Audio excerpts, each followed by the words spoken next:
Lewis from Spring Branch has a question about floor replacement. Yeah, he's adding some engineered floors, but came upon a situation. Lewis writes, I found a significant amount of square footage of the house has a recessed slab, about 1.5 inches, everywhere except the kitchen and living room. My hunch is that they had hardwood floors in these rooms. So I attached a sketch for to indicate the areas where it was. Got it. And the scratchy line area thing, this is where I think Recessed. he says it is. Yeah. My question is, how do I fill that recess, which is about 1,100 square feet, so that I can come back with engineered wood throughout and maintain a constant floor height?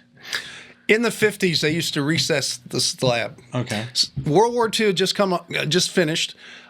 Most homes were all pier and beam before that. We had created so many concrete plants because of the war that they had to find a way to keep them going. Keep people employed. And that's right. And so what they did was they invented the concrete slab. That's how it all started. And it started in New Jersey. Shut up. Nope, that's what happened. Okay. But people they had hardwood floors. They